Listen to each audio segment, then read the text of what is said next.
Continuamos, chicos. A ver, continuamos. Nos habíamos quedado. Déjenme compartir.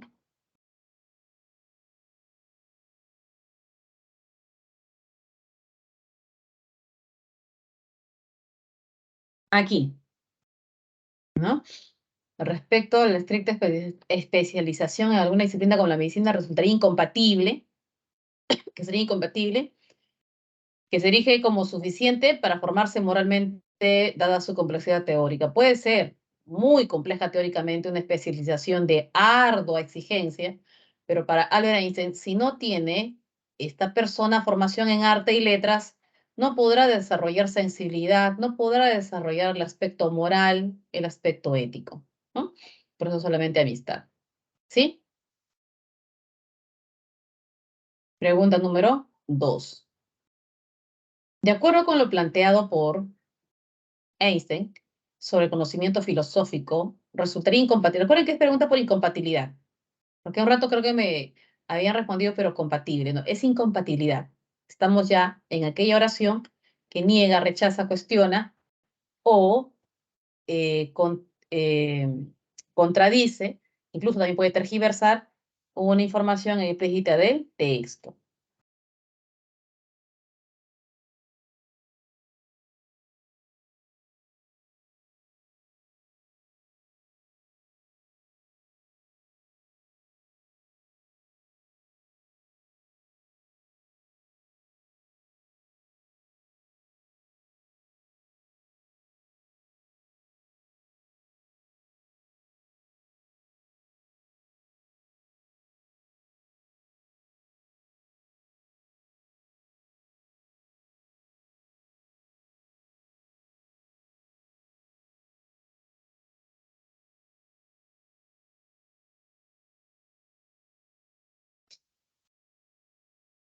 Ya.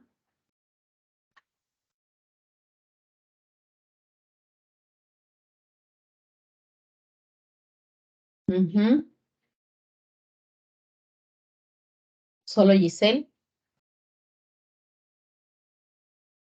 De acuerdo con lo planteado por Einstein sobre el conocimiento filosófico, resultaría incompatible afirmar que,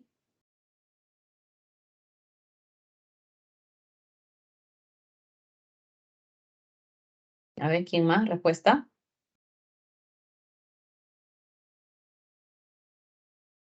Incompatible.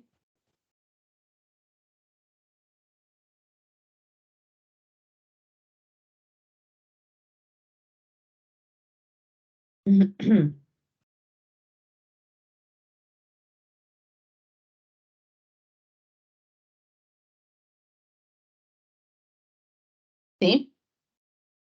Parte Giselle. Aparte de Giselle. ¿No terminaron los demás del texto? Ya. Vamos al texto, ¿ya? Vamos al texto, vamos al texto.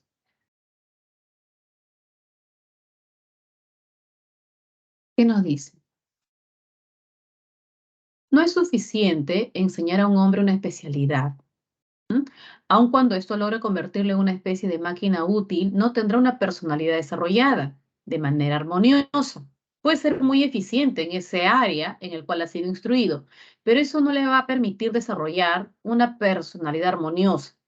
¿Qué dice Albert Einstein? Es indispensable que el estudiante adquiera una comprensión de qué, de valores y además una profunda afinidad con ellos. No solo comprenda los valores, sino también que los practique. Tiene que alcanzar un vigoroso sentimiento de lo bello y lo moralmente bueno, esos dos aspectos. ¿Está bien? De lo contrario, la especialización de sus conocimientos lo asemeja más a un perro adiestrado que una persona de desarrollo oculto y equilibrado. Ha de aprender a intuir las motivaciones de los seres humanos, sus sufrimientos e ilusiones para conseguir una relación adecuada con su prójimo y la comunidad. Ahí se refiere pues a la empatía, ¿no? Ponerse en lugar de la otra persona. Eso puedo inferir.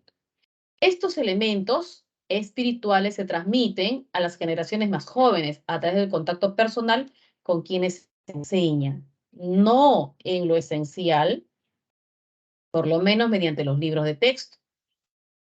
O sea, ¿a qué se refiere? Que este tipo de valores es mejor aprenderlos desde el docente, contacto personal con quienes enseñan. ¿Quiénes enseñan? Los docentes. Hay que tener un contacto personal con los docentes para que el alumno pueda desarrollar ese tipo de valores, moral, la parte de la empatía, así es. De los libros se puede aprender, sí es cierto, pero no en lo esencial. ¿Está bien? Este tipo de aspectos necesitan una relación, una convivencia entre personas para que pueda desarrollarse.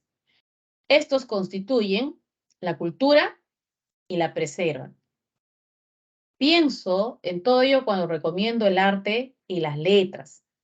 Mira lo que recomienda el arte y letras como disciplinas importantes y no solo el árido y estéril conocimiento especializado en el campo de la historia y la filosofía. ¿De qué dice? Enseñarle solamente historia y filosofía, que son parte de las humanidades, no garantiza que un profesional desarrolle valores, que sea moralmente bueno, que desarrolle empatía. No, estas dos son, ¿qué dice que son? Estériles, son áridas. ¿Te das cuenta? ¿Qué necesita entonces para darle a esto vitalidad y se cumpla realmente, pues, que la persona desarrolle valores, una moral? Necesita el arte y las letras. ¿Está bien? Ya, ahora vamos a la pregunta.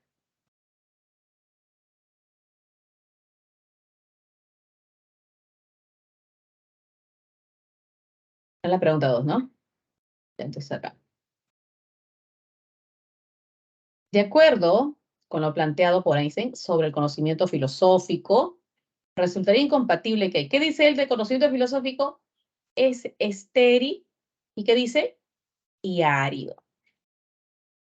Pensar que solamente con la filosofía el profesional va a desarrollar el aspecto moral, de los valores, la estética, la empatía, no. Necesita arte y letras, dice, ¿no? Ya. Entonces, ¿qué sería incompatible? Me dijo la C. Resultaría insuficiente si se requiere tomar un proceso con empatía. Pero me parece que la C es compatible. A ver, Clarisa, fíjate. ¿Resultaría insuficiente? Claro, es insuficiente porque dice que es estéril, es árido. ¿Sí o no? ¿Mm? Me parece que es compatible. Acá me dice incompatible. Así es.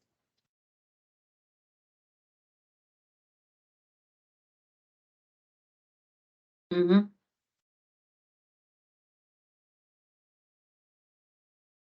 Incompatible. Ya, me dice a la E.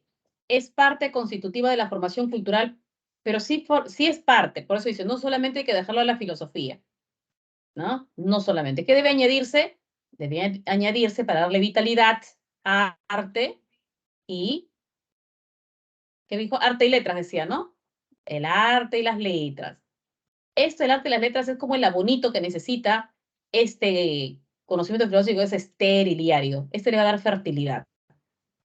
Entonces, decir, es parte considera la formación cultural profesional de la persona, esto es compatible. Estoy buscando lo falso. Estoy buscando lo falso. Me dice se erige como un saber que es complementario. Claro, es complemento, eso es compatible. Hasta ahora tengo compatible. Compatible. Me dice incompatible, lo falso. Ah, ya, la D. El físico, ¿quién es el físico? El autor, Albert Einstein.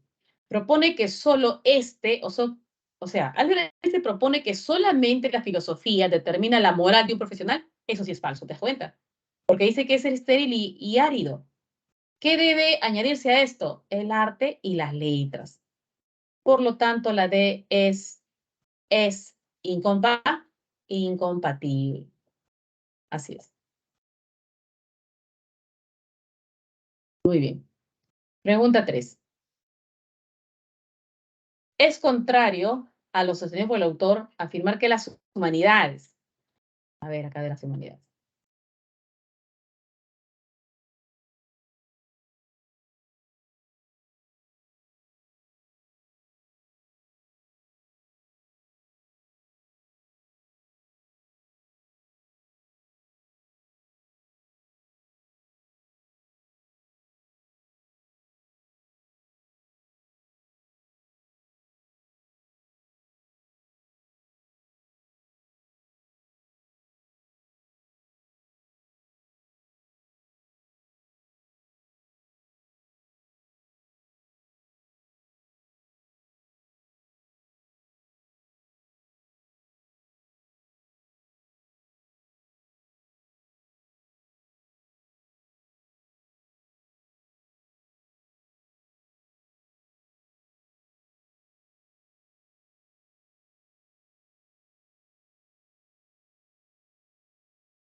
A ver, es contrario a lo sostenido por el autor afirmar que las humanidades, lo contrario. Para Albert Einstein las humanidades son muy importantes, ¿no? Porque van a complementar esa formación del profesional y convertirlo, pues, en un ser noble, ¿no? Un ser moral.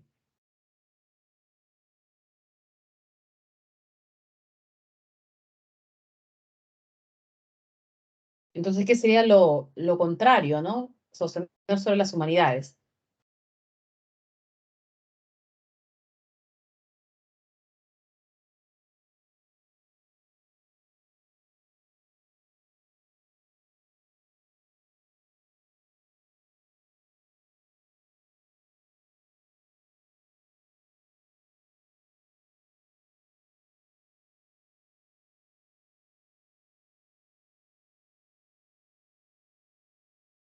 Sí, Clarice, yo también observo en la A cierta incompatibilidad, ¿no?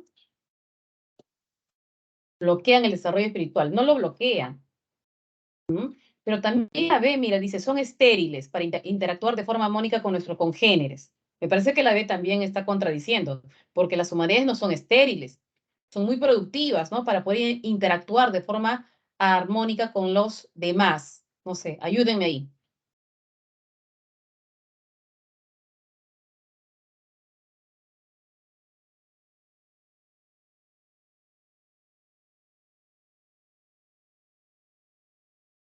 Ayúdenme con eso.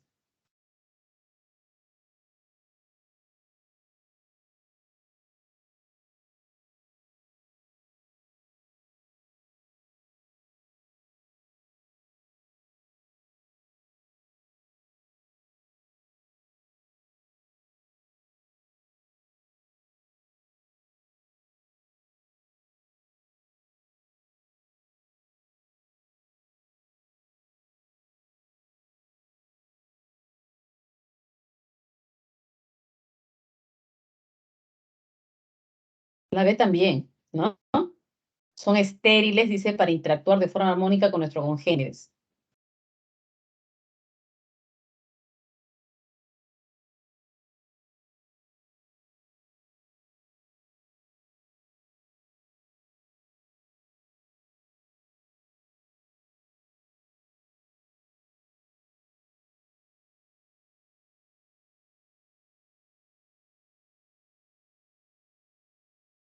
Cuando por acá menciona, ¿no?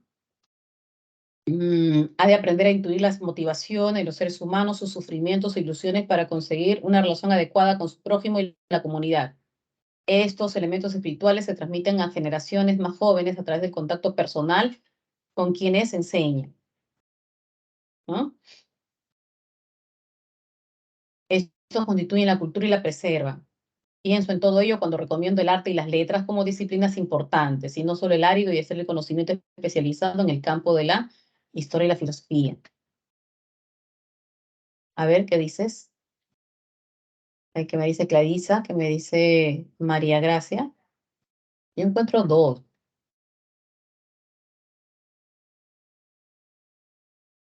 Acá. Pero voy a ver las demás, ¿ya? Ahí encuentro dos. A ver, dice, luego acá. Dices contrario. ¿Las humanidades son estériles? ¿Sí, Clarisa? Sostiene que las humanidades son estériles. ¿Sí? ¿En qué parte del texto? Díctame la línea para poder leerlo. Porque si el autor dice que las humanidades son estériles, que me parecería una contradicción, porque Albert Einstein está tratando de mencionar más bien lo contrario, ¿no? Que un profesional no se especialice en un área, dejando de lado el arte, las letras, ¿no? Las humanidades. Parece eso, ¿no? Pero me dices que el autor sostiene que son estériles. ¿En qué parte del texto dice que las letras son, que las humanidades son estériles? Aquí al final. Pero acá se dice árido de ser el conocimiento especializado en el campo de la historia y la filosofía. Cuando habla de estériles, acá califica a la historia y a la filosofía, ¿no? Pero en la pregunta dice humanidades, ¿no?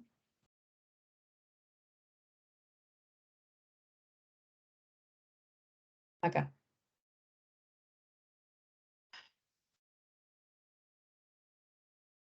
Sí, pues no son. Ya, acá. Dice acá, son estériles para interactuar de forma armónica con más bien las humanidades, permiten a la persona desarrollar sensibilidad, empatía, ponerse en el lugar de la otra, ¿no? Para poder tener un mejor trato. Pero acá, como dice también, bloquean el desarrollo espiritual, no lo bloquean, más bien lo estimulan, ¿no? El desarrollo espiritual. Entonces, encuentro esta, voy a seguir leyendo, ¿ya? Posibilitan que nos diferenciemos de los animales al existir el fin de la pobreza, bueno, eso es compatible. Eso nos permite diferenciar de los animales, ¿no? Porque dice que si una persona se especializa en un área y nada de letras y arte, es como un perro adiestrado, creo que decía, ¿no? Algo así decía, ¿no? Entonces, no tiene esa humanidad, esa calidad moral, valor, todo eso, ¿no? Hace que el individuo se desmarque de sus metas racionales y proficuas. Oye, eso también es incompatible. Yo estoy encontrando varias incompatibles. A ver, ayúdeme, pues, no sé, ¿qué dicen? ¿Ah? Las humanidades, las humanidades hacen que el individuo se desmarque de sus metas racionales y proficuas. Las humanidades serán un obstáculo para que el individuo pueda desarrollar sus metas racionales y proficuas. Esto es falso, ¿ah? Que las humanidades son mejores que los estudios de especialidad porque producen mayor riqueza. Será, las humanidades, en alguna parte del texto, Álvarez se dice que las humanidades son mejores que los estudios de la especialidad, son mejores, lo pone por encima. ¿Mm? No, igual yo pienso que tú, Milagro, no, no lo pone por encima, no, no, llama la atención, es como si Álvarez te dijese, ¿no? A ver, chicos, ustedes que van a ingeniería, ¿ya? Nútranse también de las artes, nútranse también de las letras, ¿saben por qué? Porque ustedes van a trabajar para la sociedad y la sociedad está integrada por personas. Entonces, si ustedes no tienen nada de sensibilidad, entonces no van a saber tratar los problemas que realmente la sociedad necesita.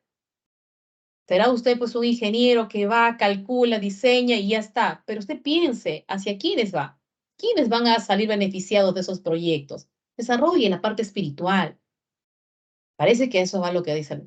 Yo encuentro acá, sí, a ver qué me sale. Yo encuentro que la A, la B, la D y la E son incompatibles. Más bien hay una sola compatible. Esta de acá es compatible.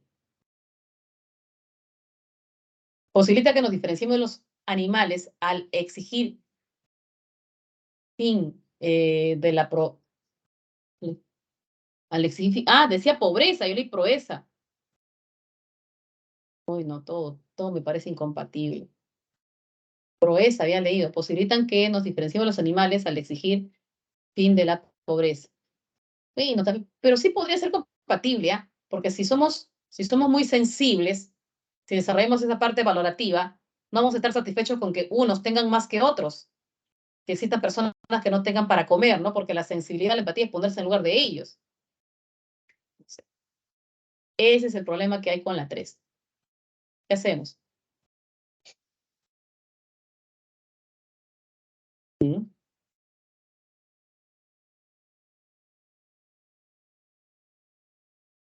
La A, la P, D y E son incompatibles.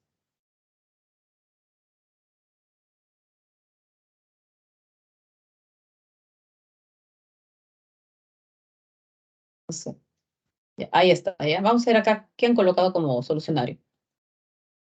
Las letras y el arte posibilitan el aprendizaje, motivación de los seres humanos, sufrimientos, ilusiones para conseguir una relación adecuada con su prójimo en la comunidad, de manera que es contrario a afirmar que son estériles para ese fin. Claro, la B.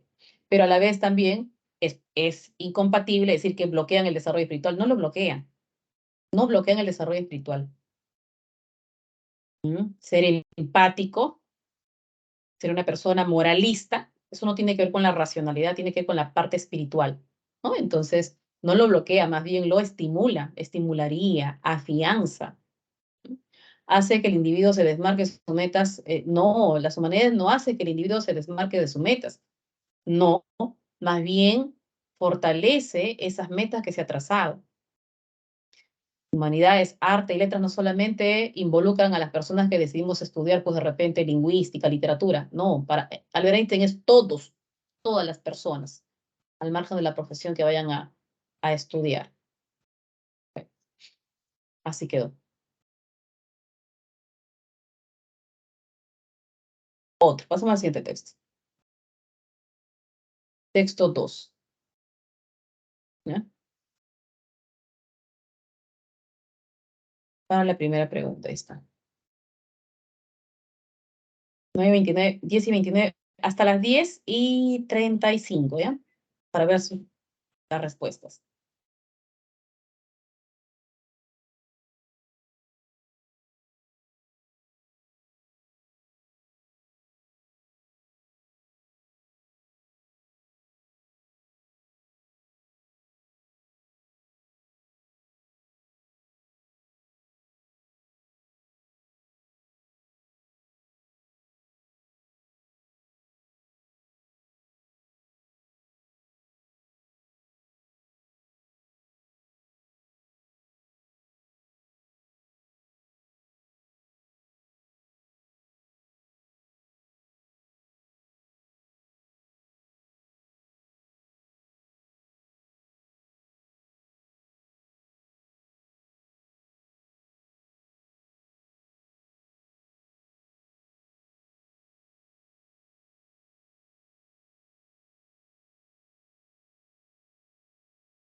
Mi disculpe, ¿podría poner la lectura desde el inicio?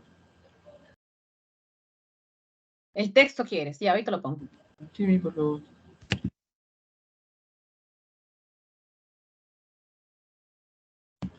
Gracias.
A ver, entonces en la pregunta 1, acerca de los... ¿La E? ¿Sí? La E, ya, lo voy a marcar. Ahí la marqué. Enano es.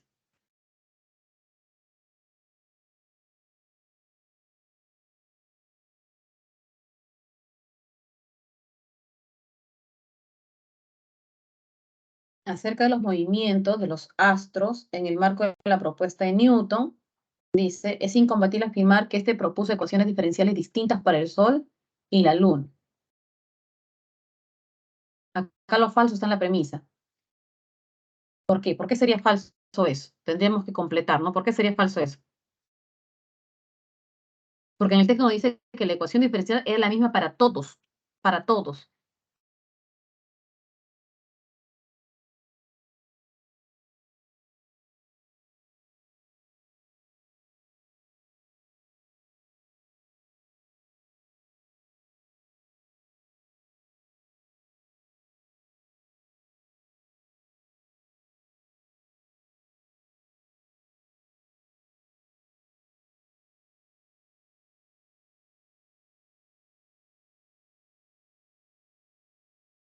Ya, Alexander me dice Dadito. Sí. En el texto nos dice que es la misma ecuación diferencial para todos los astros. Entonces, la pregunta 1 dice, acerca de los movimientos de los astros en el marco de la propuesta de Newton, es incompatible afirmar que este produce ecuaciones diferenciales. No hubo ecuaciones diferenciales para el Sol y la Luna. No hubo diferenciación. Entonces, acá lo falso ya está en la premisa, ¿no? ¿Por qué? ¿Por qué es falso decir que él habría planteado ecuaciones diferenciales para el Sol, para la Luna? ¿Por qué? Porque describe el movimiento de los astros básicamente con la misma ecuación. La D completa la causa de por qué sería falso tal afirmación. ¿Sí?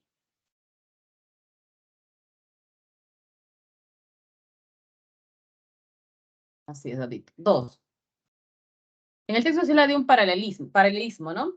Paralelismo, ya. Sobre el paralelismo entre el movimiento de los astros realizada por Newton y los mecanismos del reloj, es incompatible sostener que es un hecho insustancial, ¿no? Es un hecho insustancial. Otra vez, acá lo falso se halla en la premisa. ¿Por qué sería insustancial?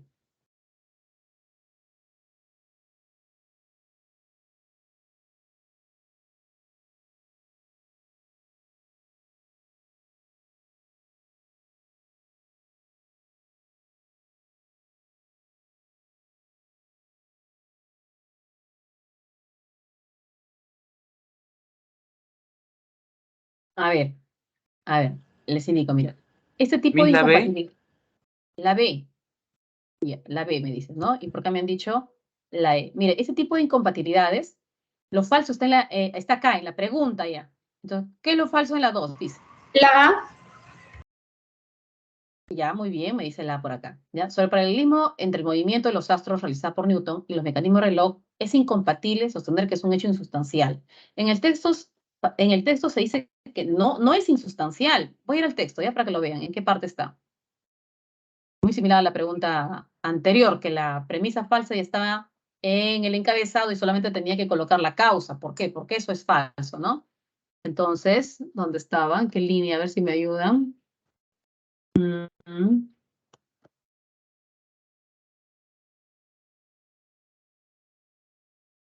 ¿Qué parte está ese vínculo? Línea 10. A ver, 1, 2, 3, 4, 5, 6, 7, 8, 9, 10. Acá. Ah, muy bien. Acá está el paralelismo.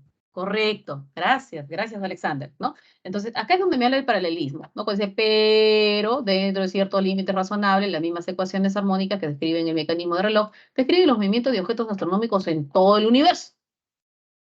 ¿No? ¿No? Ahí vincula justamente estas ecuaciones armónicas con el mecanismo de reloj.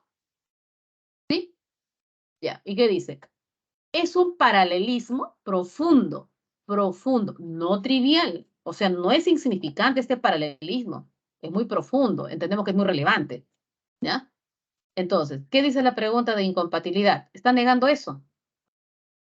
¿Qué dice? Acá está. Es incompatible afirmar que el mecanismo temporal del espacio es completamente equivalente al de un reloj. Este no era.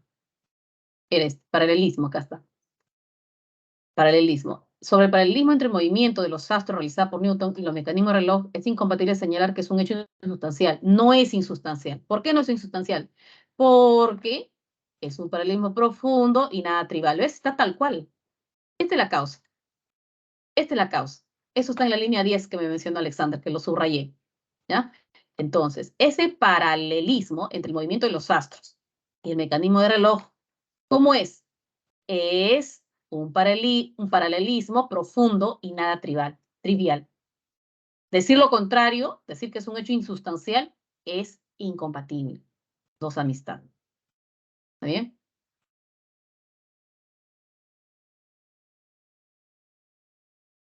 Tres. Es incompatible afirmar que el mecanismo temporal del espacio es completamente equivalente a la de un reloj. Completamente equivalente. Entre otros, dice, ¿no? O sea, no sería solamente el único, entre otros.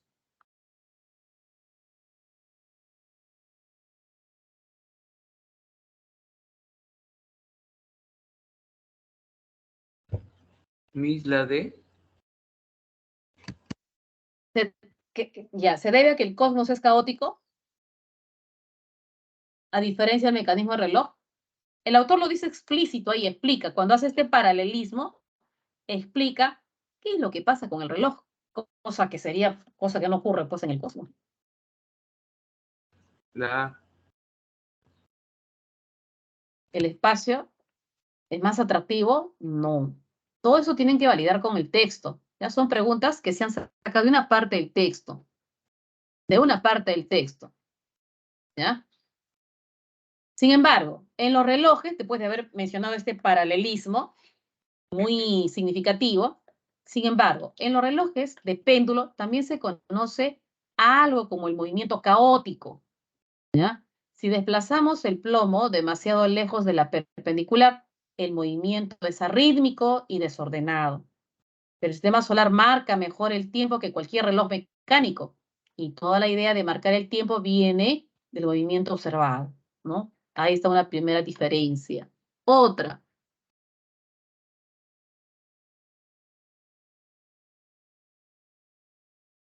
acá, cuando habla de paralelismo, profe, ¿no?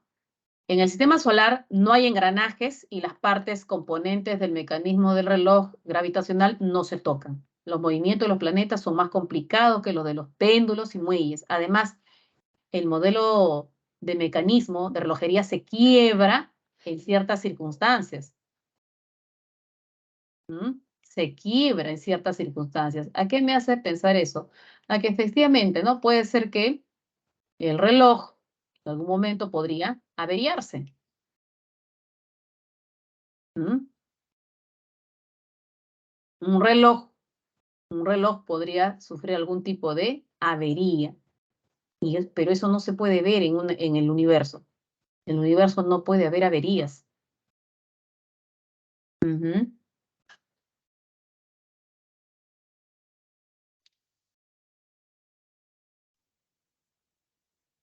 Entonces acá vamos por acá.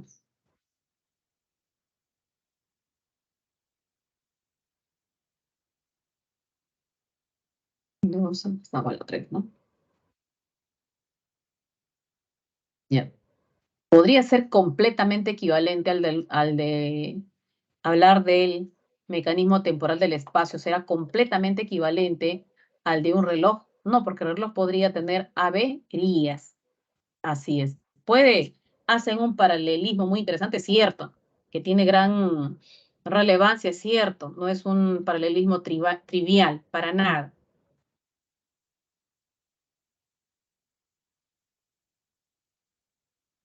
Entonces, es falso sostener que el mecanismo temporal del espacio es completamente equivalente al reloj, entre otros. ¿Por qué? Porque en algún momento los engranajes del objeto pueden averiarse, ¿no? Ahí donde subrayé, que dice que podrían interrumpirse, se quiebra. Los mecanismos, el modelo de mecanismo del reloj se quiebra en ciertas circunstancias. Así es. Así es. Enanito. Muy bien. Siguiente texto. Incompatibilidad literal.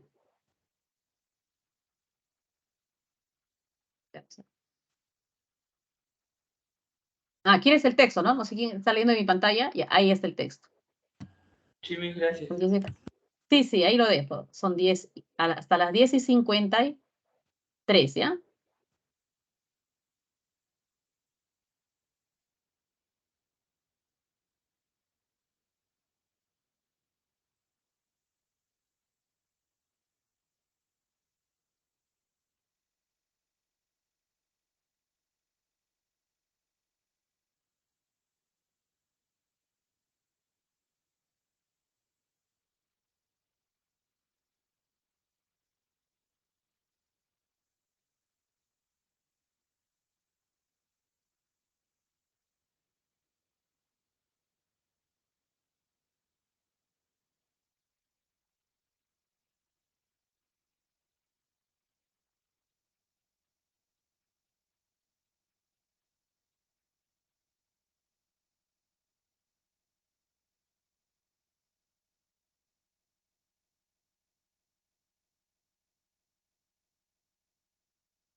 A ver.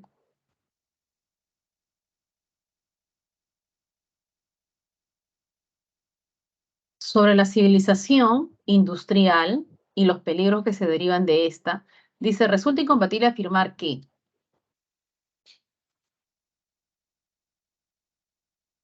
pregunta 1, a ver, respondemos la pregunta 1.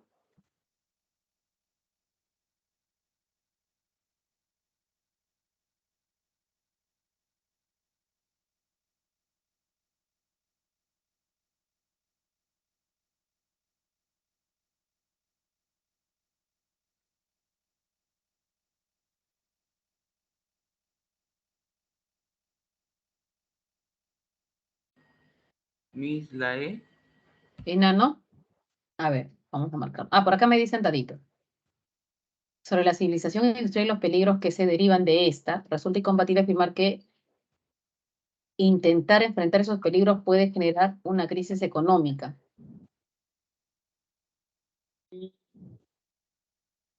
Dice incompatible, aquello que tergiversa, ¿ya? Y rapidito ese texto, mira. Muchos científicos afirman que existe un peligro real si se siguen haciendo las cosas como hasta ahora, ¿no? Que nuestra civilización industrial constituye una trampa explosiva. Nuestra civilización industrial constituye una trampa explosiva. Sin embargo, resulta muy costoso tomar en serio advertencias tan horrendas. Las industrias afectadas perderían beneficios, o sea, perderían dinero, perderían enormes cantidades de dinero. Entonces, dice acá, intentar enfrentar esos peligros puede generar una crisis económica, más bien eso sería compatible, me parece. ¿Ya? Por eso es que las industrias hacen caso omiso. Acá al final. ¿Tienen miedo de enfrentarse a los que asumen el poder o quieran gozar del apoyo de los beneficiarios del expolio del medio ambiente? Ah, ya, me dicen la D. Voy con la D. A ver, me dicen, sería sobre la civilización industrial y los peligros que se derivan de esta. Resulta incompatible afirmar que todos los científicos nos previenen de la inminencia de las catástrofes. ¿Por qué sería esto incompatible? A ver, pero de los que me han marcado la D, ¿por qué sería esto incompatible? Porque algunos de los científicos también buscan... ¿No todos los científicos opinan lo mismo? Así es, no todos opinan lo mismo. Tienes toda la razón. Así es. Y ahí está, ahí está, digamos, todo, dice, ¿no? Tienes razón. Está bien. Uno dado. 2. Es incompatible afirmar que Sagan se opone caprichosamente a seguir haciendo las cosas como hasta ahora. ¿Por qué?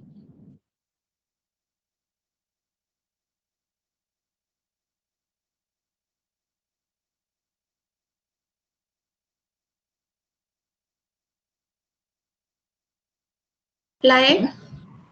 Porque considera que podemos revertir exactamente lo que... Pero eso es verdad, eso es compatible, podemos revertir, porque fíjate cómo termina el texto, ¿qué dice? Así que démonos prisa, arreglemos las cosas antes de que sea tarde. Pero Entonces, lo incompatible no está en la afirmación de la pregunta. Ahí dice afirmar que Sagan se opone caprichosamente a seguir haciendo las cosas como hasta ahora. no, Sagan se opone a seguir haciendo las cosas como hasta ahora. Claro, caprichosamente acá se entiende como tercamente, como que está empecinado a que se sigan haciendo las cosas como hasta ahora. ¿Por qué? ¿Por qué él se opone? En este caso, la incompatible no está acá. La incompatible está entre las respuestas. ¿Por qué? Sagan se opone tajantemente a seguir haciendo las cosas como hasta ahora. Sí se opone, está desde el inicio del texto. Él se opone. Tiene que reconocer si si la premisa falsa está en la pregunta o debe estar entre las alternativas. Muchos científicos afirman que existe un peligro real si se siguen haciendo las cosas como hasta ahora, que nuestra civilización industrial constituye una trampa explosiva. Sin embargo, resulta muy costoso tomar en serio esas advertencias tan horrendas. Las industrias afectadas perderían, aumentaría nuestra propia ansiedad. Hay muchas y buenas razones para desoír esas voces. Tal vez los numerosos científicos que nos previenen de la inminencia de catástrofes sean unos agoreros, ¿no? De repente son como unos adivinos. Quizás intimidar a los demás les proporcione un perverso placer.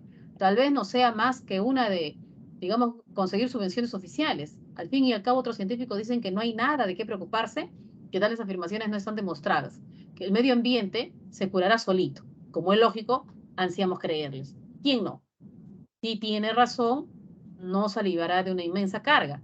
Así que no nos precipitemos, seamos cautelosos, procedamos lentamente, asegurémonos primero, por otro lado, es posible que quienes nos tranquilizan acerca del medio ambiente sean como Paulina Aras, la protagonista de la novela de Eleanor Porter, cuyo optimismo ciego era envidiable, o tengan miedo de enfrentarse con los que asumen el poder o quieran gozar del apoyo de los beneficiarios del expolio del medio ambiente, los que están pues prácticamente acabando con el medio ambiente. Así que esto es lo que dice Saga, ¿no?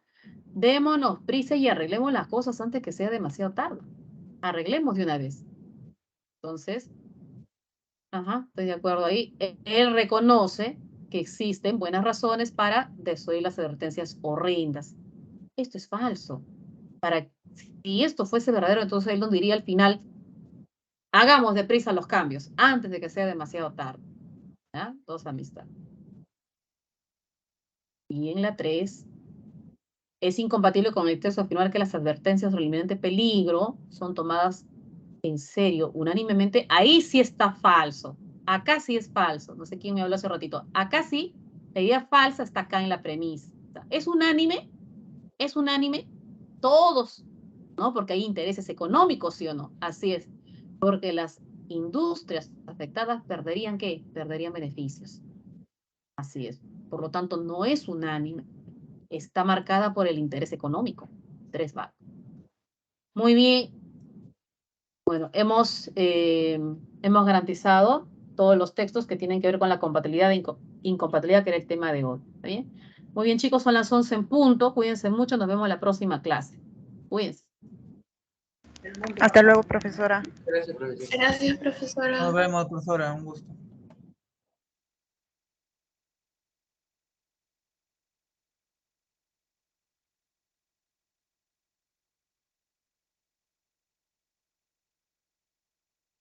Bien, buenos días a todos. Bienvenidos a una nueva clase del curso de Historia.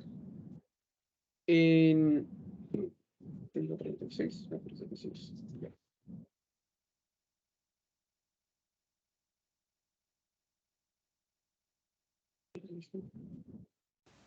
Buenos días, profesor. ¿Qué tal? Buenos días, buenos días.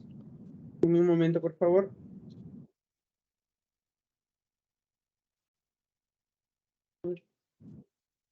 Sí, ya está bien. Buenos días, ¿qué tal? Bienvenidos a una nueva clase del curso de Historia. En esta semana, lo que vamos a estudiar va a ser desde la aparición del tercer horizonte o la aparición del Imperio del Tahuantinsuyo. Vamos a hablar del proceso de conquista de lo que vendría a ser el Tahuantinsuyo, del establecimiento del virreinato del Perú, y ya veremos lo que es el proceso de la conquista del virreinato, y el jueves hablaremos de reformas borbónicas y de las insurrecciones andinas que van a ser, digamos, reaccionarias al proceso de implementación de las reformas, sobre todo a su aspecto tributario. Y hablaremos también del proceso de las rebeliones criollas, que van a ser el preludio para lo que vendría a ser el proceso de independencia del Perú. Vamos a ver todo esto el jueves, pero ya les voy adelantando que vamos a hablar de más o menos en la actualidad desde cuándo se inicia el proceso de independencia en el Perú. Porque muchos señalan, o muchas personas creen, o bueno, se estudia, o se suele pensar que la fecha clave o el año clave fue 1821, cuando 1821 fue parte de un largo proceso que inicia en 1810 y que va a culminar incluso en 1824. Un largo proceso de guerras que van a significar el proceso de independencia de nuestro país. Muy bien, hablaremos entonces del tercer horizonte o de lo que va a ser el gran imperio del Tahuantinsuyo.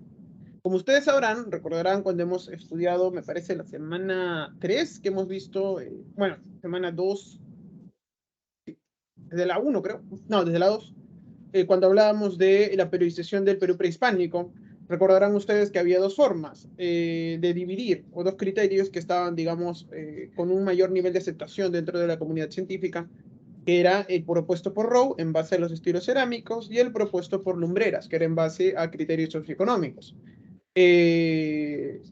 Rowe proponía la aparición de los intermedios y los horizontes, siendo el horizonte final precisamente marcado por la expansión del estilo cerámico del Tahuantinsuyo, mientras que Lumbreras también señalaba que la expansión del Tahuantinsuyo va a marcar la última etapa de la historia del Perú prehispánico, que va a ser la del imperio del Tahuantinsuyo. Vamos a ver precisamente la aparición de este importante y colosal imperio, que se va a desarrollar precisamente durante esta etapa.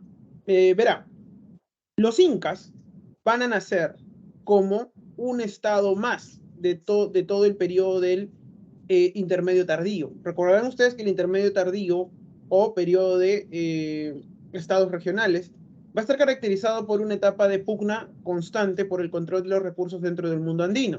Dentro de esta etapa del intermedio tardío vamos a encontrar diferentes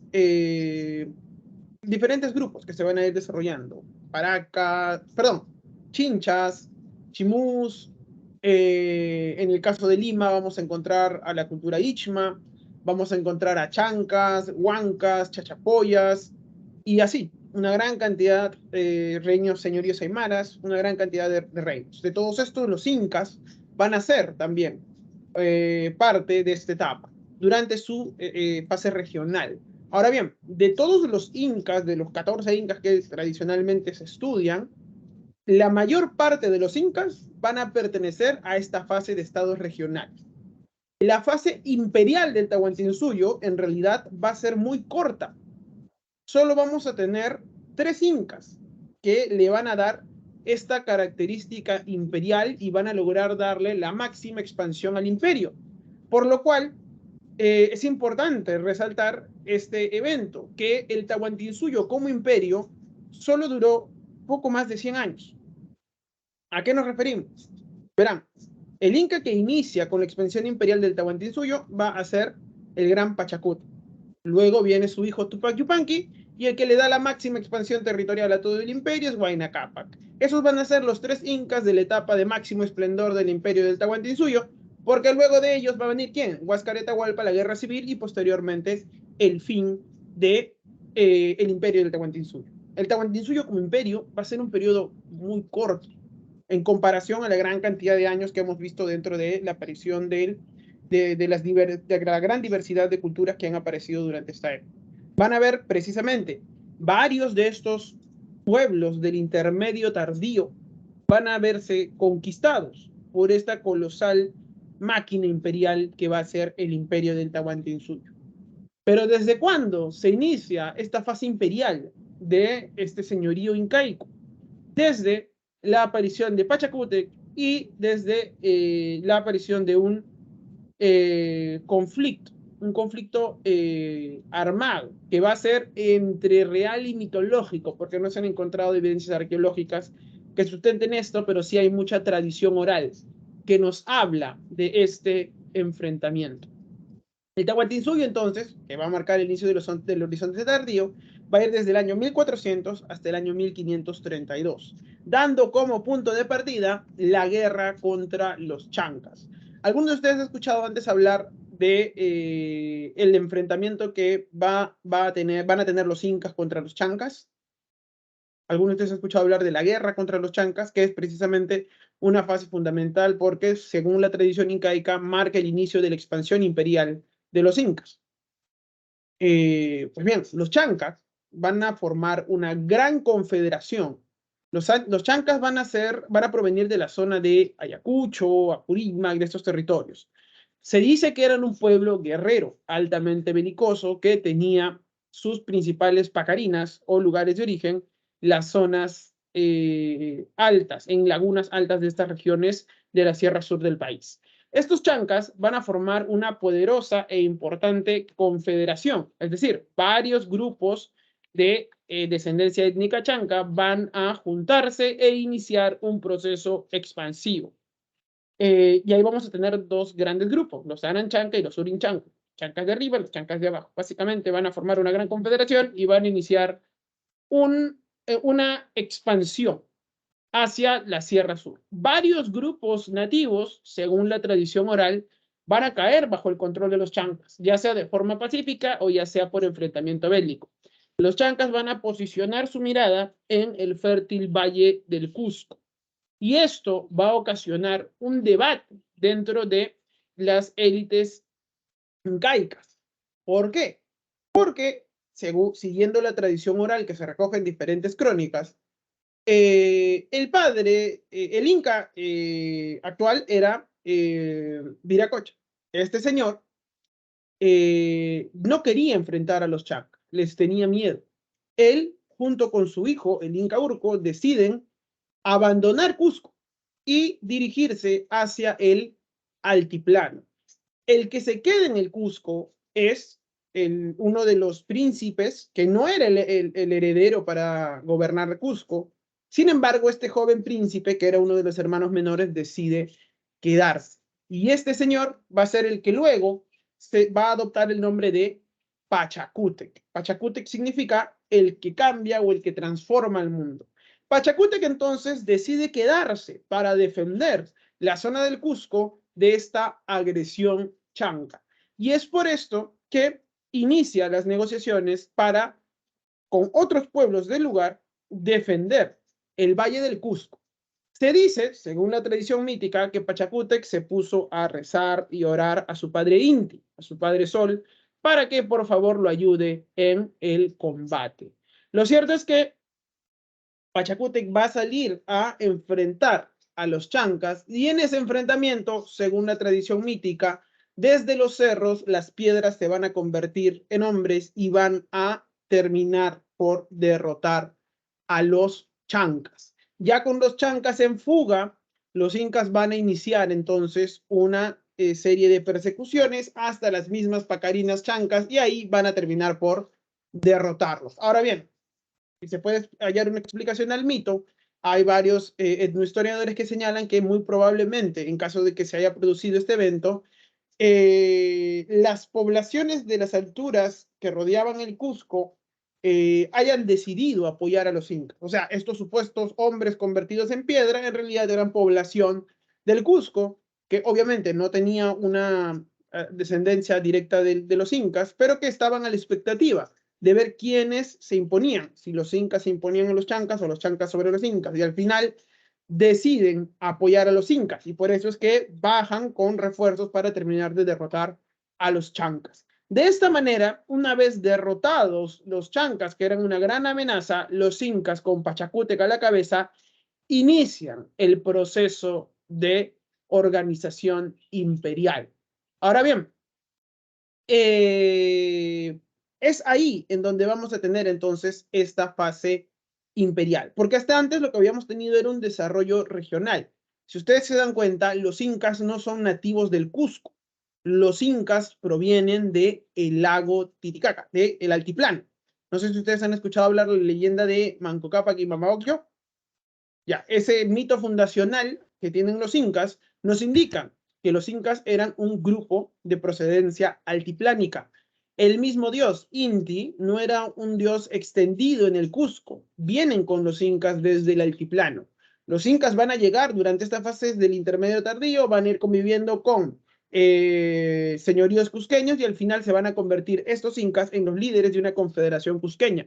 Esta confederación cusqueña, bajo el liderazgo de los incas, se va a convertir ya en la fase imperial luego de la derrota de los chancas, siendo Pachacútec el primer inca que inicia la importante formación de lo que luego se va a conocer como el Tahuantinsuyo. El Tahuantinsuyo va a ser esta formación imperial, que en su época de máxima extensión va a ir por el norte hasta el río Ancasmayo, por el este, toda la ceja de la selva amazónica, todo esto va en parte de la selva alta, por el este no se van a expandir mucho. Hacia el sur va a llegar hasta el río Maule en Chile y obviamente va a tener como frontera natural el Océano Pacífico.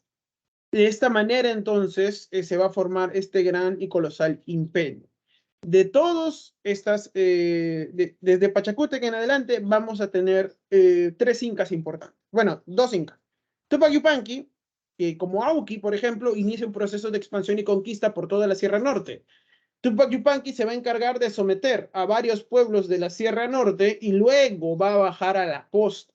Y en la costa se va a encontrar con otro importante grupo étnico en proceso de expansión. Se podría decir incluso hasta que era un imperio costeño, que estaba precisamente en una fase de expansión y conquistas de nuevos territorios. ¿Saben a quién me estoy refiriendo? ¿A qué grupo? ¿A qué cultura me estoy refiriendo que había iniciado un proceso de expansión y conquista también? ¿A los mayas? No son los mayas, compañero. ¿Los aztecas? Tampoco. Los aztecas y los mayas son de Mesoamérica. Estamos hablando del mundo andino. ¿Recuerdan su clase de Perú prehispánico cuando hablábamos del intermedio tardío? Una importante formación política en la costa, que también estaba iniciando un proceso de expansión. Son los que conquistan, por ejemplo, a los Lambayeque, y son los que también conquistan a los Chancay, e incluso estaban amenazando con ingresar a Lima, porque su influencia llega hasta la zona de Ancón, en lo que es actualmente la ciudad de Lima. ¿Han escuchado hablar de los Chimú? Exacto. Los Chimú, Chanchan, capital, ya. Los Chimú habían iniciado un proceso de expansión. Los incas, en el mismo periodo, también inician su proceso de expansión. Tupac Yupanqui va a ir conquistando gran parte de la zona de la Sierra Norte y después va a bajar y en la costa se va a quedar totalmente maravillado de lo que era la cultura chimú, sobre todo del importante avance tecnológico en orfebrería que tenían estos señores. Se dice incluso que los chimú tenían un ejército mucho mejor preparado mucho mejor preparado que el de los incas. Sin embargo, Tupac Yupanqui era un genio militar. Y precisamente este señor, Tupac Yupanqui, es el responsable de conquistar a los Chimú y someter Chanchan. ¿Recuerdan la clase cuando hablábamos de cómo desvía los canales para poder sitiar Chanchan y al final Minchancamán, el último rey Chimú, decide rendirse porque ya no puede seguir controlando la ciudad y por eso es que este señor Minchancamán es llevado al Cusco en una suerte de cárcel dorada con un montón de artesanos y orfebres Chimú para que trabajen en los templos incas? Pues bien, ¿quién es el encargado de hacer esto? Tupac Yupanqui como Auqui, es decir, como príncipe heredero. Todavía ni siquiera era inca. Ya cuando llega a ser inca es el que va a dar las mayores conquistas para el imperio. O sea, el imperio se va a expandir gracias a Tupac Yupanqui. El que va a terminar por consolidar las fronteras finales del imperio es el hijo de Tupac Yupanqui, que es Huayna Cápac, que le va a dar la máxima expansión territorial al imperio.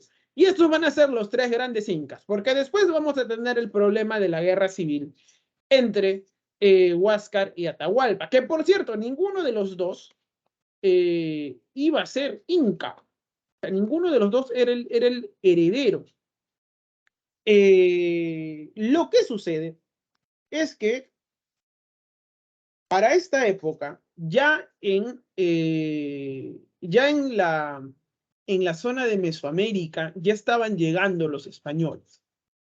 Y las enfermedades de los europeos van a viajar mucho antes que ellos, debido al contacto que va a haber entre distintos pueblos americanos, producto del comercio. Las enfermedades van a viajar más rápido que los conquistadores españoles. Y se dice entonces que, según las crónicas y las informaciones, que Huayna Cápac cae enfermo de viruela, y de esta manera muere el inca. El heredero de Huayna Cápac iba a ser Niñan Cuyuchi, pero este señor también muere por una de estas nuevas enfermedades que están trayendo los europeos. Esto genera un vacío de poder. Y dentro de los incas, como toda formación imperial, se van a generar disputas internas. ¿Entre quiénes? Entre las panacas incaicas. ¿Qué panacas? La panaca de Tupac Yupanqui y la panaca de Pachacútec. Se van a enfrentar para ver quién era qué panaca iba a dar al nuevo heredero. Uno representaba precisamente a Huáscar y el otro representaba a Atahualpa. Estas enemistades internas y pugnas por el control político van a terminar estallando ¿en qué? En una guerra civil. en donde vamos a tener el enfrentamiento de los dos incas. Uno proclamado en el Cusco y otro en el norte que exigía también una importante representación de fuerza. De hecho, se cuentan que Atahualpa se había quedado con las tropas mejores entrenadas debido a que su padre había muerto en una serie de conquistas hacia el norte. Se va a producir entonces una guerra civil entre ambos incas y esto va a causar la debilidad del imperio. Y no solo la debilidad del imperio, sino también mucho resentimiento, porque cuando Atahualpa llega al poder va a ordenar el sometimiento y sobre todo también la ejecución de los partidarios de Huáscar. Varios miembros de la élite incaica van a considerar a Atahualpa como un inca usurpador. No lo van a ver como un legítimo gobernante. Esto va a traer problemas. En el año de 1532, cuando hablemos de la conquista, vamos a ver precisamente esta serie de inconvenientes que van a facilitar precisamente la conquista española. Ahora, no solo eso, si ustedes se dan cuenta, estamos viendo que como imperio, el Tahuantinsuyo va a tener solo 132 años. Va a haber mucha población nativa del mundo andino que va a ver a los incas no como legítimos dueños del territorio, sino los va a ver como ¿qué? Como conquistadores, porque eso es lo que eran los incas, expansivos, imperiales y conquistadores, como todo imperio que tiene fama y que goza de una gran admiración. Los incas también tenían un proceso de expansión y conquista que podía ser pacífico, pero en muchos casos también era muy violento. Entonces, mucha gente, muchos pueblos recientemente conquistados por los incas, no los van a considerar entonces como verdaderos dueños del territorio, sino los van a considerar como ¿qué? Como invasores, como conquistadores. Esto va a confluir y va a explicar el por qué en el año de 1532 los conquistadores tengan tanto éxito al momento de destruir el imperio incaico. Por un lado, las mismas pugnas internas, las mismas pugnas imperiales, y por otro lado, varios pueblos nativos que no reconocían a los incas como sus legítimos soberanos. Es importante hacerlo notar para poder entender por qué se produce la conquista, por qué tiene tantos.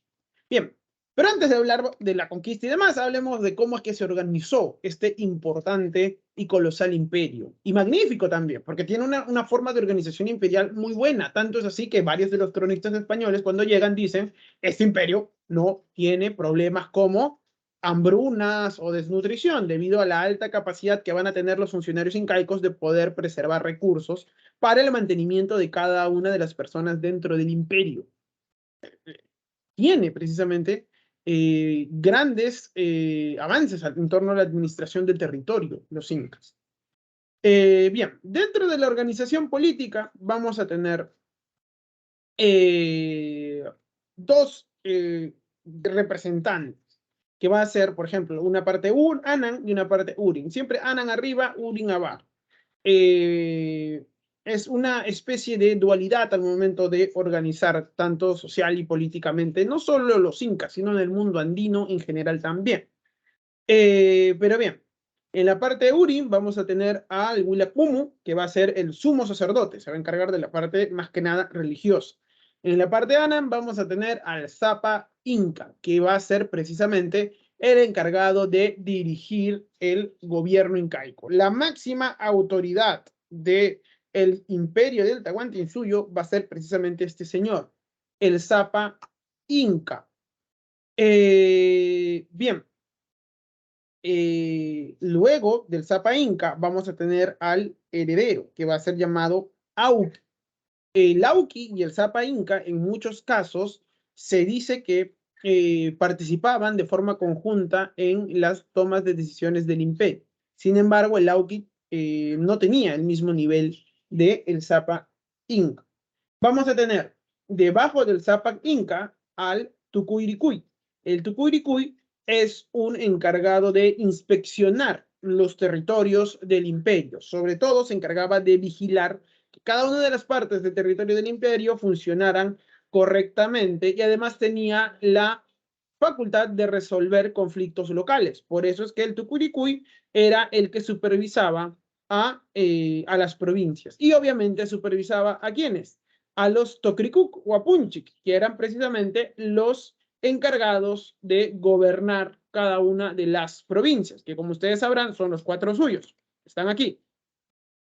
Hacia la zona hacia el norte vamos a tener al Chinchaysuyo, al Antisuyo, hacia la zona altiplánica, el Contisuyo en la zona central y por último el Collasuyo hacia el sur. De todos estos territorios, la zona más poblada y de mayor producción va a ser la del Chinchaysuyo. El Chinchaysuyo era el territorio de máxima explotación y de mayor densidad demográfica. Precisamente, el Toquiricuca-Punchic era el jefe de provincias y el Tucuiricuy era el encargado de supervisar estas provincias. En cada uno de los territorios el Aposuyo, jefe de los suyos, Toquiricuca-Puchinqui, jefe de provincias, el Tucuiricuy estaba por encima de estos señores. Los curacas locales eran los que gobernaban los ayllus. ¿Recordarán ustedes los ayllus? Estos territorios en los que se elegían representantes ligados a ¿qué? Los hay vínculos familiares, lengua, religión, tradiciones culturales y demás. Pues bien, cada ayllu tenía un curaca y el gobernante de estos ayllus era precisamente este señor, el curaca. De esta manera se organizaba políticamente. Zapa Inca a la cabeza, junto con el Auqui, que en muchos casos ambos tenían decisiones políticas importantes, los Aposuyos, jefe de suyos, Toquiricuca-Punchic, jefe de provincias, el Tucuiricuy era el inspector de todos estos territorios, porque el Tucuiricuy era un inspector imperial, y el curaca era el que se encargaba del gobierno de los ayllus. Vamos a tener otros funcionarios, como por ejemplo el Quipucamayoc, encargado de la lectura de los quipus, el Capagñán Toquiricuca, encargado del mantenimiento de los caminos incaicos, y el Colca Jamayoc, encargado de la supervisión de las colcas o lugares de depósitos. De esta manera, entonces, se logra tener una organización política importante dentro del imperio. Bien, dentro de la organización social vamos a tener la siguiente pirámide social. Vamos a tener a la población dividida en dos, las élites gobernantes y por un lado las personas del común. En la organización social, en la parte de arriba de la pirámide social, vamos a encontrar al Inca y a sus familias, que vendrían a ser conocidas como las panacas incaicas. Es un linaje real del Inca. Luego vamos a tener a los incas de privilegio. Los incas de privilegio son aquellas personas que destacaron por tener algún tipo de servicio importante hacia el Cusco, hacia el Estado. Los incas de privilegio podían ser personas como, por ejemplo, militares que han tenido una destacada labor en diferentes campañas militares, podían ser funcionarios que hayan tenido una destacada e importante labor en sus funciones y que precisamente entraban dentro de esta categoría de incas de privilegio. Es decir, no pertenecían a las panacas incaicas, al linaje real incaico, pero debido a sus servicios eran considerados también como nobles. La nobleza provincial van a ser aquellos curacas que se aceptaban someter por el imperio incaico, ya que los incas van a tener estas diferentes formas de conquistar. Primero, enviaban emisarios en donde exigían que los curacas se sometan voluntariamente al imperio. Aquellos curacas que se sometían voluntariamente sin pelear o sin poner resistencia eran respetados en sus cargos. De esta manera, entonces, se aceptaba a esta nobleza provincial siempre y cuando pagara los respectivos tributos, ya sea en productos, ya sea en horas de trabajo y demás. Aquellos curacas que no se aceptaban voluntariamente, pues eran conquistados y sometidos por la vía militar. Pero incluso dentro de esa vía militar vamos a tener que, en algunos casos, los gobernantes de estas provincias o de estos lugares que no aceptaban el sometimiento incaico voluntario y que hayan demostrado algún tipo de valentía en combate y demás, luego de la dominación eran nuevamente llamados a servir, pero esta vez bajo el dominio de los incas. Por ejemplo, durante la guerra con los chancas, varios líderes y generales chancas que lucharon en contra de los incas van a ser admitidos dentro del ejército imperial incaico. ¿Por qué? O sea, los incas derrotan a los chancas, pero los incas se dan cuenta de el valioso aporte que puede tener este general vencido para sus propios beneficios. Por eso es que vamos a tener, según varias crónicas, que estos antiguos enemigos de los incas van a ser asimilados y readmitidos dentro del imperio incaico y para que sirvan dentro del ejército incaico. Pues bien, estas van a ser entonces la cima de la pirámide social incaica. Las panacas, linaje real, incas de privilegio, que van a destacar por sus servicios al Cusco, y la nobleza provincial, que van a ser estos curacas subordinados al Cusco. Los hatun runas van a ser las personas del común, así se les van a conocer. Hatun runas. Ellos van a ser los que se organizan en Aylus y de ahí, de los Hatun runas, van a salir las diferentes personas que van a encargarse de prestar algún tipo de servicio al imperio. Chasquis, que eran estas personas que realizaban y enviaban precisamente informes. Vamos a tener a las Aclias o princesas escogidas que se juntaban y vivían en los Acyahuasis, dedicadas a la producción sobre todo de textiles para la nobleza imperial incaica. Vamos a tener los Mitmas, que van a ser estos colonizadores de diferentes territorios. Vamos a tener de aquí también a los mitayos. ¿Quiénes son los mitayos? Los Hatun runas que se encargan de hacer la mita son llamados mitayos. Estos mitayos van a seguir teniendo Ayllu, al igual que los mitmas, lo cual va a ser una gran diferencia con los siguientes en la escala de la pirámide social incaica. ¿Por qué? Porque los siguientes van a ser los yanaconas o sirvientes del Estado, que no estaban en una condición de esclavitud, pero que van a tener una principal diferencia con los hatun runas o con aquellos hatun runas que se encargaban de colonizar otras áreas. ¿Cuál va a ser la diferencia? ¿Alguno de ustedes lo puede sospechar? ¿Cuál es la diferencia principal, por ejemplo, entre un hatun runa que está colonizando un territorio, a los cuales se les conoce como mitmas, y un yanacona, que también en teoría es enviado para colonizar o repoblar otros territorios, pero va a tener una categoría distinta? ¿Alguno de ustedes puede sospechar o sabe cuál es la diferencia entre uno y otra persona dentro del imperio? ¿Va a ser inferior, profesor? Claro, son inferiores. Los yanaconas son inferiores en la pirámide social, pero ¿por qué? ¿No tienen Ayllu? Exacto. Muy bien, compañera. Los yanaconas no tienen Ayllu. Son aquellas personas que se han resistido al control incaico.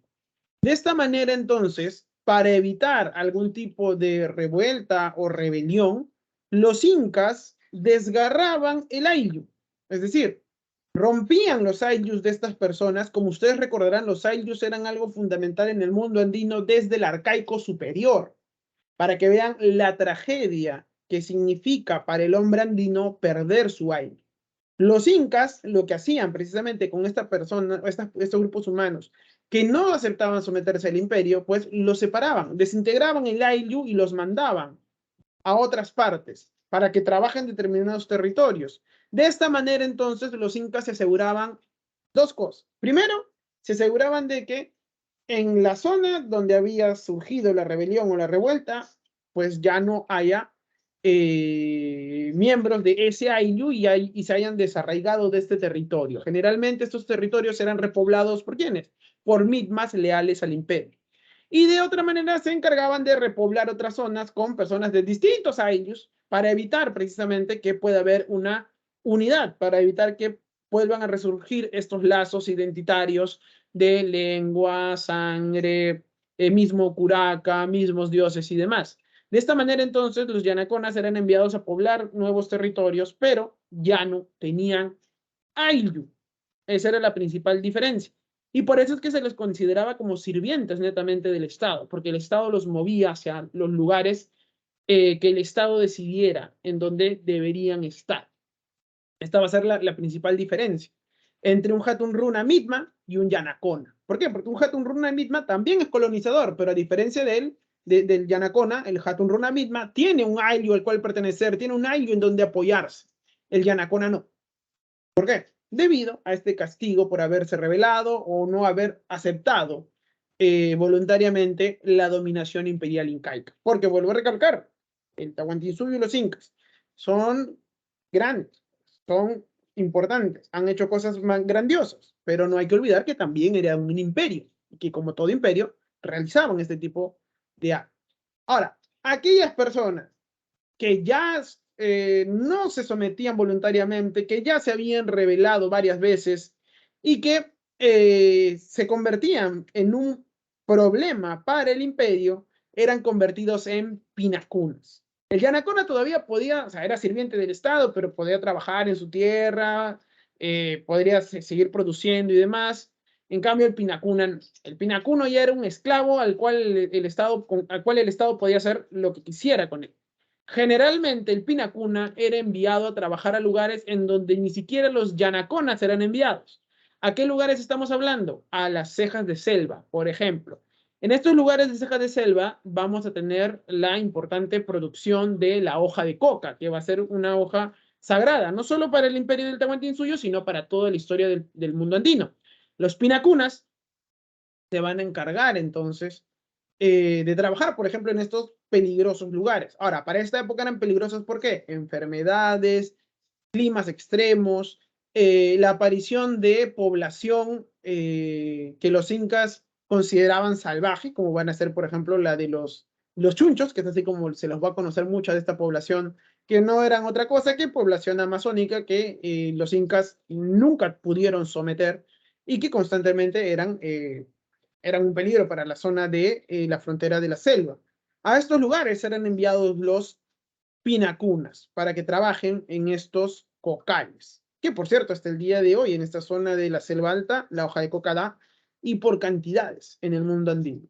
Pero bien, estos entonces va a ser la pirámide social dentro de la estructura incaica. Recuerden, la nobleza, linaje real, panacas, las más importantes, nobleza de privilegio, personas que han hecho servicios destacados al imperio, nobleza provincial, uracas que aceptaron someterse voluntariamente al imperio del Tahuantinsuyo, y luego van a venir el grueso que son los Hatun Runas, que eran las mayorías, eran los que organizaban los ayllus, Yanaconas, sirvientes del Estado sin ayllu, y Pinacunas, que eran los esclavos estatales. De esta manera, entonces, se va a organizar la sociedad dentro del Tahuantinsuyo. En el plano de la economía incaica, los incas van a ser muy eficaces al momento de organizar la mano de obra. Vamos a tener 3 modalidades para organizar la mano de obra. Por un lado, vamos a tener el AINI.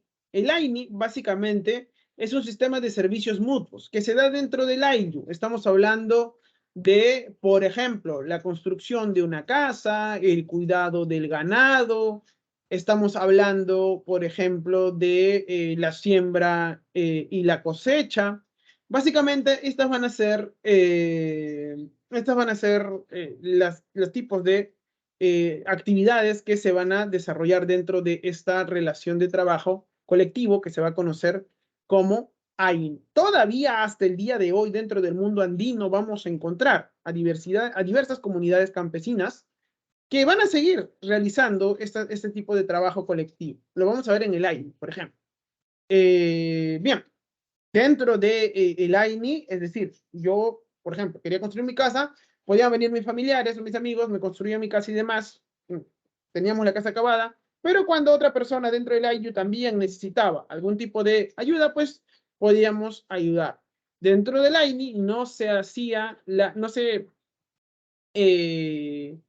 había la necesidad de que todo el AINI participara, solo algunos miembros del AINI y demás. La Minca sí va a ser un trabajo ya que va a tener una obligatoriedad para todos los miembros del AINI. Eran trabajos colectivos que se hacían en favor de la totalidad del AINI y era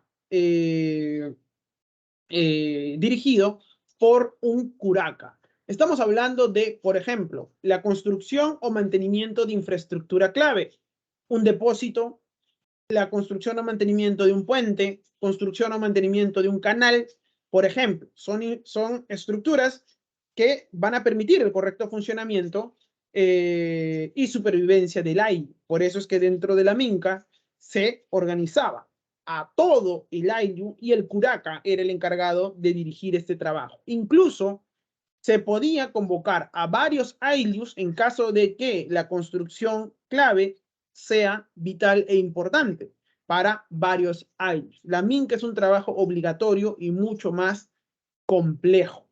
Nuevamente, hasta el día de hoy, por ejemplo, no sé si ustedes han participado o han visto, por ejemplo, mi familia es de Ancash, de una comunidad campesina. Mi papá es comunero, por cierto.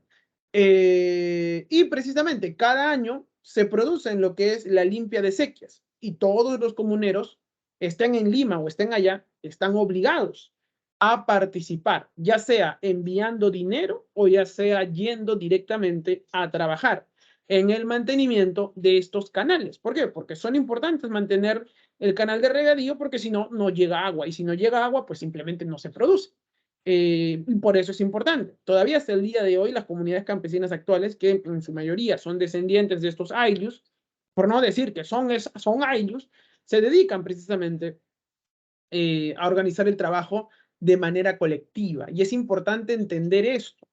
Y es importante entender cómo es que se organizan las comunidades campesinas al interior del país, para no estar diciendo después que son financiados y demás, porque todo este tipo de trabajo colectivo se toma se toman acuerdos en asambleas campesinas, tanto para hacer la minca, para elegir representantes y otro tipo de cosas. La minca va a ser precisamente este tipo de organización del trabajo dentro del mundo del Tahuantinsuyo. Y por último, vamos a tener la mita. La mita sí va a ser un trabajo a manera de impuestos en servicio del Estado. El Estado incaico cobraba impuestos a través de la mita. Y por eso es que había una gran cantidad de población que eran enviados o se dedicaban a trabajar tierras del Estado. Durante un tiempo corto, todos los bienes producidos durante la mita eran obviamente apropiados por el Estado para que este Estado pudiera guardarlos y luego distribuirlos entre los miembros del imperio. Esta va a ser entonces la forma de trabajo colectivo que va a existir dentro del imperio del Tahuantinsuyo. El AINI, entre miembros del ayllu, no necesariamente todo el ayllu. La minca, trabajo sí obligatorio para mantenimiento de infraestructura a favor de la totalidad del ayllu, y por eso es que todo el ayllu tenía que participar. Y la mita, que era esta forma de pago de impuestos al imperio a través de la mano de obra. Cuando un Hatun Runa se encontraba trabajando la mita, era llamado mitayu. Un Hatun Runa trabajando, por ejemplo, en las tierras del Inca, era un Hatun Runa mitayu. Y de ahí viene el nombre de los mitayus. Luego, este tipo de trabajo colectivo se va a tomar, pero ya durante la época virreinal y reorientada a otro sistema de producción. Lo vamos a ver cuando hablemos del virreinato. Bien, de la misma manera que los incas van a tener una forma de organizar el trabajo, también van a tener dos principios rectores para organizar la vida económica, que va a ser el principio de reciprocidad y el principio de redistribución. El principio de reciprocidad va a ser un trabajo entre miembros del mismo nivel social, con contraprestaciones de favores bajo las mismas condiciones. Ahora bien, podía haber de dos tipos: reciprocidad simétrica y la asimétrica. La simétrica era entre miembros del mismo nivel social y la asimétrica era una serie de favores y servicios entre miembros de dos niveles sociales distintos. Pero el principio de reciprocidad va a ser fundamental. ¿Por qué? Porque de esta manera se va a permitir que se cumplan tanto estas formas de organización del trabajo, tanto el AINI como la minca y como la mita. Hoy por ti, mañana por mí. Ese va a ser básicamente el concepto de este principio de reciprocidad, que se va a vivir dentro del imperio del Tahuantinsuyo, que ya estaba dentro del mundo andino, pero que digamos que se va a reglamentar y se va a exigir una obligatoriedad dentro del imperio del Tahuantinsuyo. El otro va a ser el principio de redistribución, intercambio de bienes por servicios en el que se subordina a los receptores. Ahí viene lo que le ¿Por digo. qué? La reciprocidad simétrica vendría a ser entre miembros del mismo nivel. Y la redistribución se va a cumplir precisamente en esta asimetría entre miembros de un nivel menor y uno superior. Nobles o pueblo. Estos van a ser los dos principios rectores. Reciprocidad y redistribución. ¿Me dejo Profesor, entender? ¿Sí? profesor, la distribución era lo que se le conocía como el trueque. No, el trueque es una forma de intercambio comercial. Estos entes rectores funcionaban, o sea, puede estar incluido, pero no es exclusivo. O sea, el trueque está incluido para el intercambio comercial, eso sí se da. Y está basado en muchos de estos principios de, sobre todo, reciprocidad. Pero el de reciprocidad y redistribución no solo lo vamos a ver en el trueque, que es en el intercambio comercial, sino también en formas de organizar el trabajo, en formas de obtener servicios para la obtención de productos, por ejemplo. ¿Por qué? Porque el Inca, el Imperio del Tahuantinsuyo, tenía un eficiente sistema de distribución de recursos. O sea, todo lo que se producía en la mitad era, en teoría, para el Tahuantinsuyo, para el Estado. Pero el Estado no lo consumía todo, el Estado lo guardaba. Y eso va a ser la clave del éxito del Tahuantinsuyo, y por eso es que los españoles cuando llegan dicen, oye, acá hay un imperio que los puede mantener con comida a sus súbditos. ¿Por qué? Porque en caso de que hubiera algún tipo de problema, de falta de producción, algún desastre natural o algún tipo de problema que probablemente desabastezca a un grupo de poblaciones, el mismo imperio sacaba de sus depósitos una gran cantidad de productos para destinar a esta población que atravesaba por algún tipo de problema.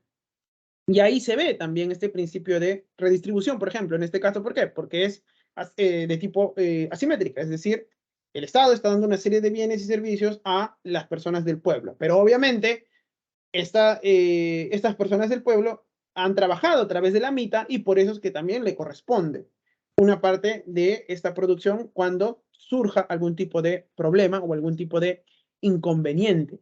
Esta es una de las más grandes virtudes que va a tener el Tahuantinsuyo, que a través de estos principios de reciprocidad y redistribución va a poder mantener a la población correctamente alimentada con los recursos necesarios para que pueda sobrevivir. Muy aparte es el trueque. El trueque es una forma de intercambio comercial que se podía desarrollar entre ayllus, que se podía desarrollar entre diferentes rutas comerciales, por ejemplo. Y también, obviamente, el trueque está dentro de, o sea, se cumple este principio de reciprocidad, pero el trueque no, o sea, no es exclusivamente, el trueque está dentro de estos principios rectores. No sé si me dejó entender. Bien, ¿y el trueque qué es? El trueque es básicamente un sistema de intercambio. Ahora bien, todavía hay algún tipo de investigaciones arqueológicas para ver cómo era el comercio dentro del mundo del Tahuantinsuyo y dentro del mundo andino en general. Se ha hablado mucho del trueque, ya que no se conocía algo parecido a una moneda. Algunos hablan de hachitas de cobre que podrían ser lo más parecido a un intento de creación o equivalencias a monedas y demás. Pero lo cierto es que todavía no se ha encontrado la suficiente evidencia arqueológica y histórica como para poder señalar que en el Imperio del Tahuantinsuyo había algún tipo de moneda. Por eso es que lo que se asume es que el trueque haya sido la principal forma de intercambio, sobre todo de bienes comerciales. Pero bien, ahora bien, cuando los incas conquistaban un territorio, van a dividir la tierra que van a ir conquistando en tres partes. Las tierras del Ayllu, que van a ser para que el Ayllu pueda subsistir. Las tierras del Inca, las tierras del Estado, que van a ser tierras que van a estar destinadas exclusivamente para que el Estado se apropie de esta producción. Se le va a conocer como tierras del Inca. Obviamente el Inca también era el Estado, porque era la máxima representante del Estado, y por eso es que estos productos se los apropiaba el Estado y se los guardaba en estos almacenes. Y por otro lado, las tierras del sol o las tierras del culto, que van a ser destinadas, o sea, toda la producción de esta tierra va a ser destinada para el mantenimiento de la élite sacerdotal incaica.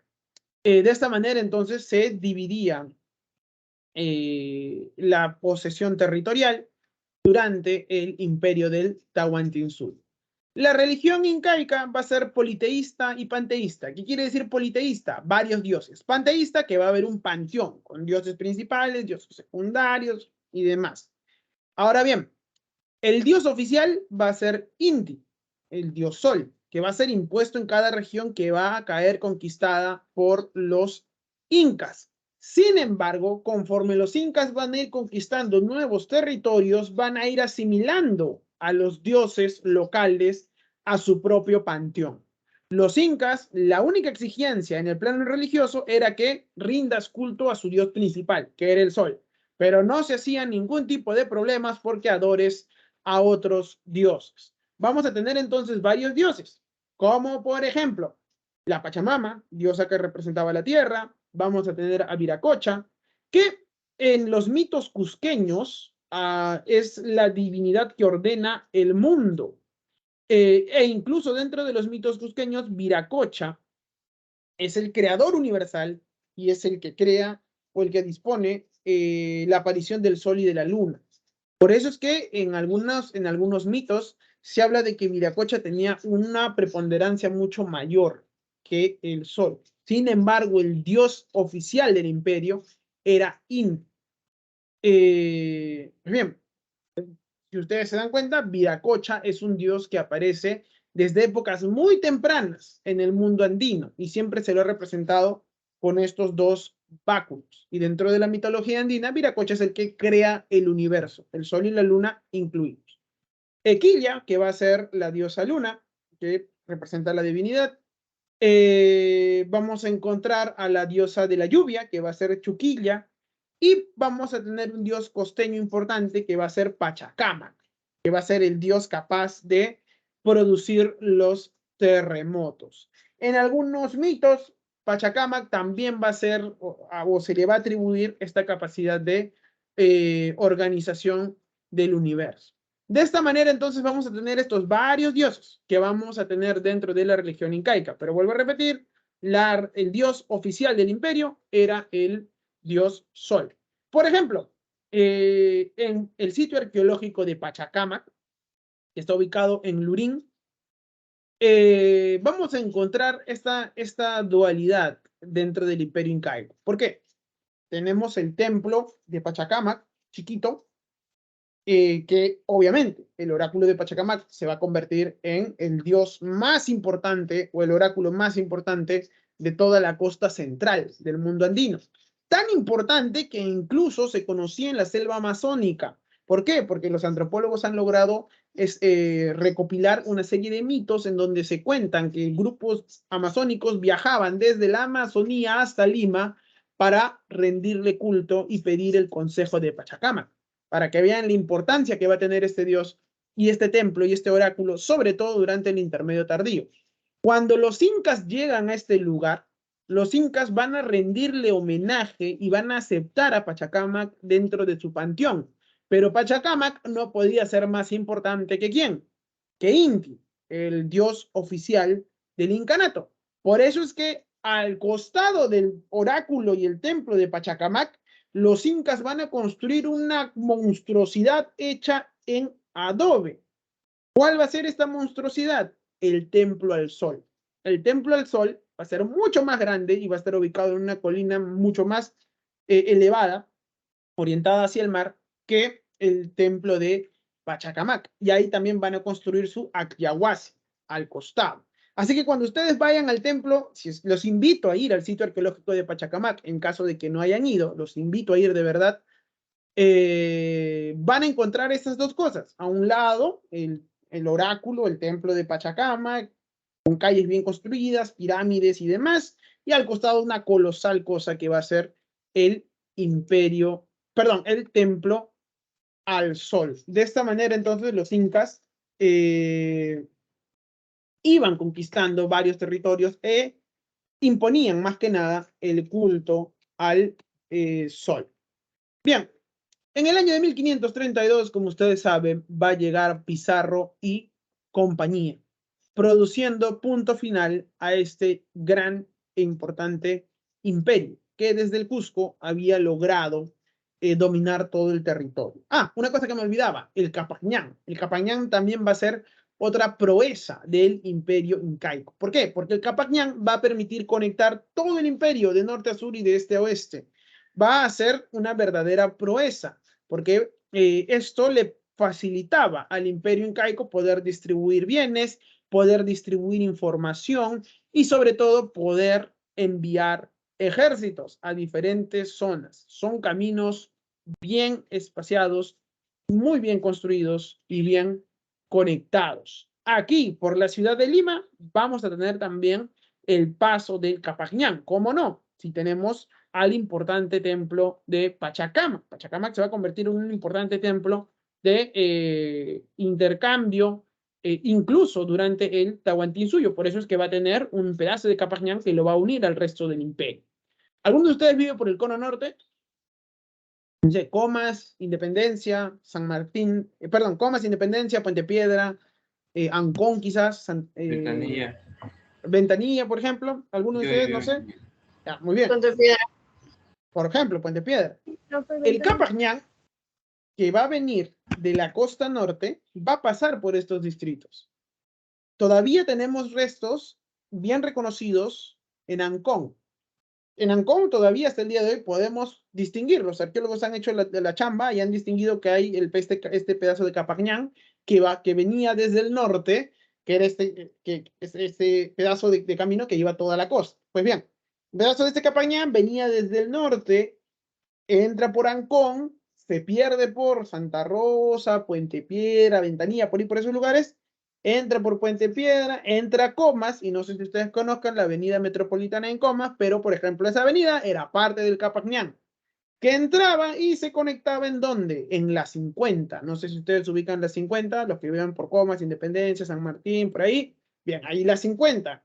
En la 50 antes había un tambo que se conocía como el tambo de repartición. ¿Por qué se le conocía como tambo de repartición? Porque de ahí salía otro camino. El camino que venía de la costa y otro camino que iba para la sierra, que es lo que actualmente es la avenida Tupac Amaru, que es este camino que se va para Canta. Pues bien, por ahí venía un Capajñán. De ese tambo se partían dos caminos incaicos. Bueno, del mismo tambo, para entrar ya al centro de Lima, por toda la misma Tupac Amaru, al parecer, venía un camino incaico que se perdía en el centro de la ciudad, que entraba precisamente al centro de la ciudad, que era un lugar, muchos dicen Lima era un desierto. Bueno, no era un desierto, era un valle, y ahí había precisamente un curaca y un cacique en el centro de la ciudad, y por ahí pasaba también un Capajñán, que luego se perdía por la zona del Sanjón. Todavía no han logrado establecer lo que es la Javier Prado, me parece. No, claro, el Sanjón, que se va para el sur, y luego ya el Capajñán aparece en el templo de Pachacamac. Así que vamos a tener precisamente esta conexión. Pues bien, este gran imperio, y así por todo el mundo andino, este gran imperio va a concluir en 1532 con la llegada de Pizarro y compañía, que lo vamos a relatar en la siguiente parte de la clase. Nos vemos, compañeros, en unos 15 minutos para que ya vayan a su receso.